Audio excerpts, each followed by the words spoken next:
Fala, meus queridos alunos, que bom vocês aqui comigo mais uma vez, professor André Luiz de Filosofia, trazendo para vocês mais um conteúdo bacana para a gente estudar e aí entender a nossa vida, fazer as nossas reflexões e chegar a alguns denominadores comuns ou até alguns questionamentos, que é o grande papel da nossa filosofia também, buscar o conhecimento, questionar a realidade, questionar a nós mesmos e questionar a tudo que nós podemos, para que consigamos avançar. Não é só questionar também, nós precisamos avançar na compreensão, melhorar, alargar a nossa forma de ver o mundo e de perceber as coisas que estão acontecendo, ok? Mas eu quero te convidar agora, mais uma vez, a pegar todo o teu material para deixar tudo bem pertinho, para evitar dispersão, para que tu não perca a tua atenção, tu não deixe de ter o teu foco. E eu quero te lembrar também que lá na plataforma Gonçalves Dias, nós temos muitos conteúdos e que eles são fundamentais para o avanço do teu conhecimento. Tu pode muito bem ir lá, abrir algumas aulas, tem no YouTube, tem no Instagram, em todas as redes sociais. Você vai encontrar muita coisa bacana, eu te convido a ir lá e a prestigiar todo o trabalho. Hoje, agora, nesta aula, nós vamos ter um conteúdo muito interessante que fala sobre o ser humano como centro dos grandes problemas da filosofia, e aí nós estamos usando os sofistas, tá? Sofista não é filósofo necessariamente, o sofista não entra na categoria de filósofo, o sofista ele não tem essa prospecção de filósofo, mas ele também desempenha um grande papel na história do conhecimento, tá? Se você analisar, ler sobre os sofistas, você vai ver que, claro, a forma como os sofistas tratavam conhecimento é bem diferente da forma como os filósofos tratavam conhecimento.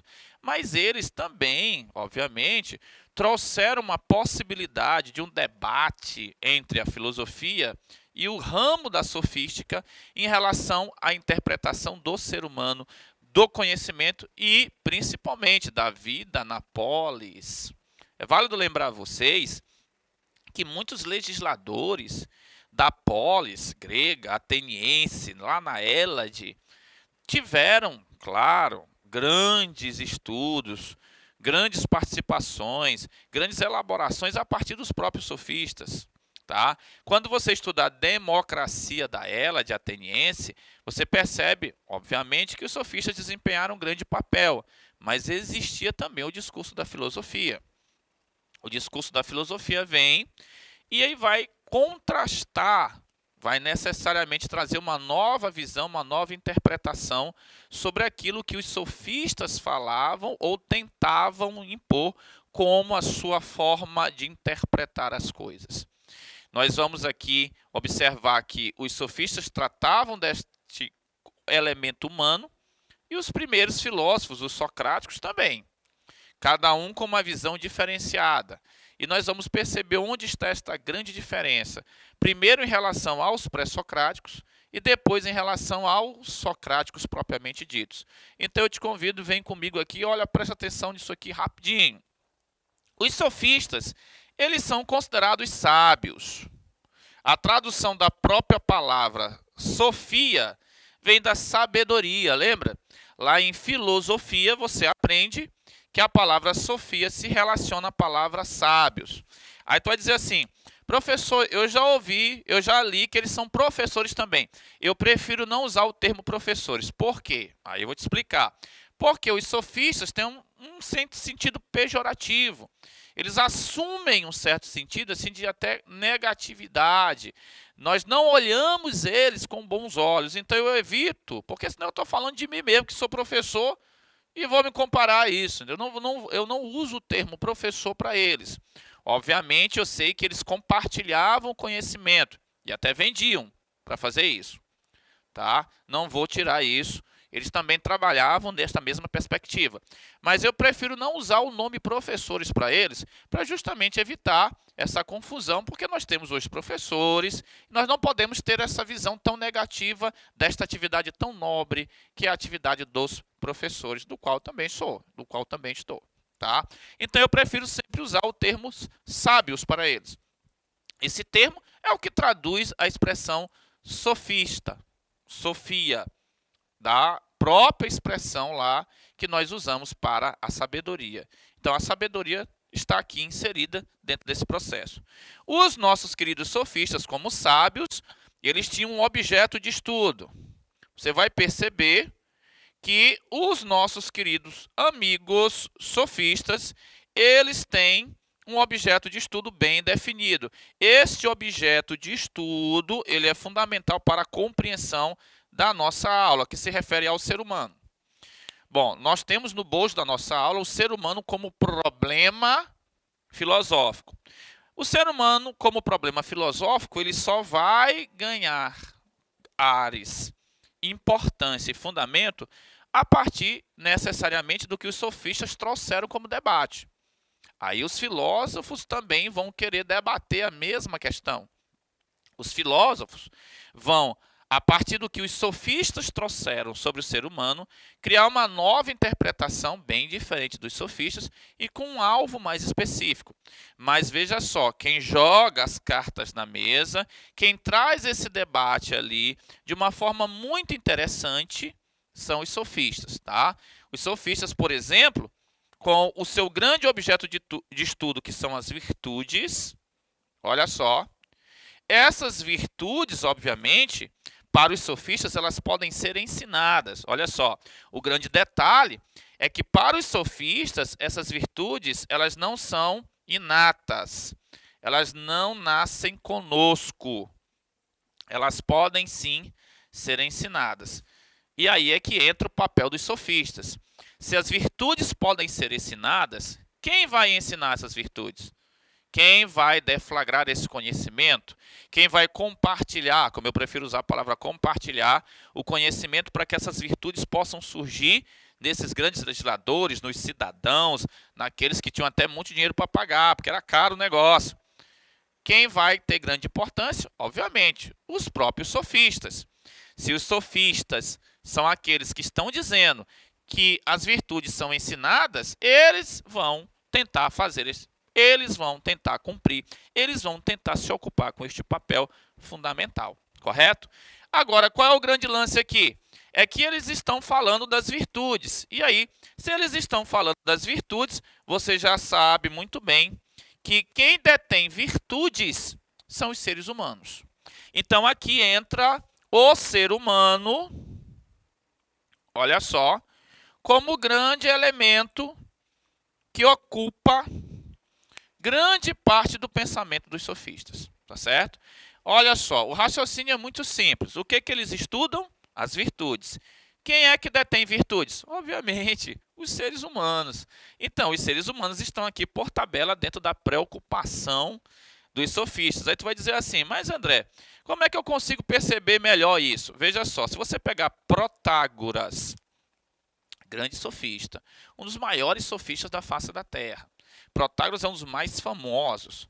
Protágoras tem uma frase muito bonita, que ele diz assim, o homem, vamos trocar o homem pelo ser humano, vai dar no mesmo. O ser humano é a medida de todas as coisas, daquelas que são e daquelas que não são. Olha só, quando ele profere, quando ele escreve, quando ele determina esta frase, este enunciado, esta proposição, o que ele está dizendo para a gente? Que o ser humano é ele que estabelece aquilo que é ou que não é, o que é verdadeiro, o que é falso, o que é fundamento ou aquilo que não é fundamento dentro das preocupações da grande constituição do saber. Olha só. O ser humano, o homem, o homem é a medida. Ele que estabelece aquilo, o tanto daquilo e o tamanho daquilo que será instituído como verdade. Assim, Protágoras traz para a gente uma possibilidade de você observar o conhecimento a partir do ser humano. E é este próprio ser humano, é este próprio homem, que vai determinar as suas verdades, que vai contextualizar as suas verdades. É este homem que vai estabelecer a medida, o tamanho exato, a configuração concreta, o elemento real que vai constituir essa verdade. Tá? É a partir dele e unicamente dele que isso será possível. Então, com esta proposição, com este enunciado do nosso querido amigo Protágoras, você percebe que ele joga no ser humano, tá, este grande elemento de possibilidade, de constituir, de construir a partir de si mesmo as verdades as quais ele vai proferir. Aí tu vai dizer assim, mas professor, quer dizer que o ser humano criava as suas... É bem parecido com isso mesmo. Nós temos aqui a possibilidade de você construir enunciados, de você construir até, claro, entre aspas, verdades, a partir daquilo que você é capaz de argumentar, de você levar aos outros com uma capacidade imensa de persuasão, que são características do próprio pensamento dos sofistas. Tá? E aí, veja só, já que nós estamos falando em características, vamos lá. Os sofistas trazem algumas características básicas, sem as quais nós não podemos reconhecê-los. Olha só, existem características que tornam os sofistas bem reconhecíveis em textos, em até mesmo enunciados ou frases em geral. Obviamente que os sofistas trazem o ser humano para o debate. Os filósofos vão pegar também e mostrar o quanto os sofistas estavam equivocados. Mas os sofistas trazem o ser humano ao debate do conhecimento, certo? E aí os filósofos vão estabelecer outras visões, tá? E estas outras visões bem na contramão, que aí cria essa oposição entre o discurso do filósofo e o discurso dos sofistas. Olha só, eu vou perceber muito bem isso nas características que compõem o pensamento sofista. Olha só. Uma primeira grande característica é a relativização. Cuidado com esta expressão bem aqui, meu amigo, minha amiga. Esta expressão relativização ela é uma expressão fundamental nesse estudo, porque é a partir desse termo relativizar que o ser humano estabelece as suas verdades. E aqui, então, eu vou desprezar uma verdade única. Então, aqui é a negação da verdade absoluta, ou seja, não existe verdade absoluta. Olha só. E aqui já fica uma dica fundamental. Isso é uma grande diferença entre o discurso dos sofistas e o discurso dos filósofos. Então, veja só. Esta não existência de uma verdade absoluta guarda uma diferença primordial entre o discurso dos sofistas e o discurso dos filósofos. Então, aqui é bem diferente da filosofia, porque o filósofo e a filosofia vai trazer uma verdade ou a busca de uma verdade, como diria Sócrates, né? A busca pela verdade. E esta verdade, ela teria necessariamente algo concreto, ela se efetivaria. Então, eu posso muito bem, a partir desta primeira característica, citar para vocês uma grande diferença entre o pensamento dos sofistas e o pensamento dos filósofos. Olha essa oposição. Eu tenho uma relativização onde eu posso, a partir do ser humano, enunciar uma verdade. Eu posso criar uma verdade a partir daquilo que o próprio ser humano está considerando, contextualizando ou usando, mas na filosofia não. Eu tenho de buscar a verdade. Esta verdade ela tem uma concretude, ela tem necessariamente uma materialidade e eu vou encontrá-la, mas eu preciso buscá-la.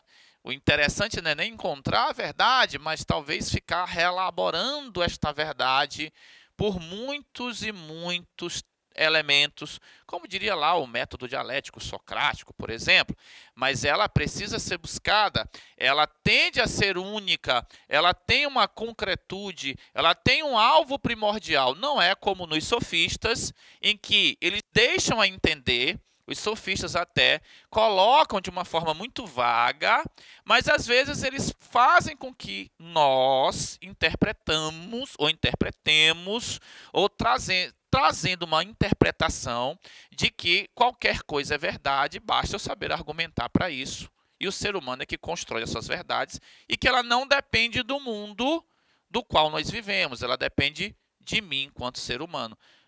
Isso parece uma deturpação, um exagero. Então, os sofistas, em muitos momentos, eles trazem essa possibilidade que você interprete desta maneira o conhecimento. Quando eles dizem que ele é relativo e que ele depende do ser humano. Os filósofos não é bem assim a história. A verdade ela pode ser estabelecida, ela precisa ser buscada, ela tem uma concretude, ok? Veja a diferença dos sofistas para os filósofos, portanto. Os sofistas nos dão essa possibilidade de uma interpretação, de estar interpretando o tempo inteiro os enunciados de qualquer maneira, por qualquer coisa, e somente dependendo da qualidade humana, e não da realidade objetiva do mundo que está fora de nós. Os filósofos não vão agir assim. Cuidado com isso. Uma outra característica que todo mundo conhece é a venda do saber. Vendiam o saber. Bom, geralmente é esta aqui que os alunos mais conhecem, tá? Geralmente é esta característica aqui que vocês mais conhecem sobre os nossos queridos amigos sofistas. A venda do conhecimento, certo? Quando a gente coloca para vocês que eles vendiam o saber, dá uma ideia de mercância. Olha, quando a gente coloca para vocês que existia a venda do conhecimento, dá uma ideia de necessariamente comércio, de compra e venda.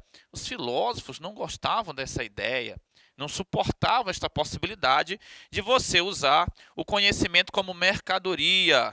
Então, a venda do conhecimento, dentro da concepção dos filósofos, ela nunca é bem-vinda. Muita atenção para isso, porque nós já temos duas características que vão diferenciar o pensamento dos sofistas do pensamento da filosofia. Ok? A venda do saber não é algo que vá agradar ao discurso da filosofia. Então, aqui nós temos elementos que são bem diferentes. Perceba uma outra estrutura muito interessante. Os sofistas não são iguais aos pré-socráticos também. É válido lembrar vocês que os pré-socráticos estudavam a origem do cosmos, usavam a discussão dentro de uma argumentação lógica que poderia até ser matemática, como Pitágoras, ou poderia ser na ontologia, como Parmênides e Heráclito. Alguns deles usavam os elementos da natureza no pensamento pré-socrático. Os sofistas não. Os sofistas eles estão dentro das virtudes e do ser humano. Isso diferencia muito os sofistas dos pré-socráticos, que são os primeiros filósofos, certo? Olha o objeto dos sofistas, virtudes, ser humano, portanto, é uma antropologia. Olha o objeto dos pré-socráticos, o cosmos, a explicação, o princípio primeiro, que pode ser na natureza, na argumentação ontológica ou até mesmo na lógica matemática. Olha a diferenciação. E a diferenciação entre os primeiros filósofos de Atenas, os socráticos. A diferenciação está em a relativização, em que a verdade não é e não existe concretamente. Na filosofia, não. Ela existe, ela precisa ser buscada. A venda do saber, que os filósofos também não gostam dessa estrutura de considerar o saber como comércio, tá? Isso não vai ser bem-vindo à filosofia. E, por último, uma outra característica dos sofistas, que é justamente a questão da retórica. A retórica aparece muito forte dentro da consideração do pensamento sofista. Os sofistas gostam muito de ensinar a arte do saber falar, do argumentar através da persuasão e do convencimento, nem que você tenha de apelar a estruturas que facilitam as pessoas a acreditar naquilo que você quer e não naquilo que é verdade realmente existente. Então, aqui eu vou me despedindo de vocês, vou convidando para a próxima aula. Quero que vocês fiquem conosco, estejam conosco sempre, nos acompanhem para as nossas reflexões filosóficas. Forte abraço, professor André Luiz, mais uma vez.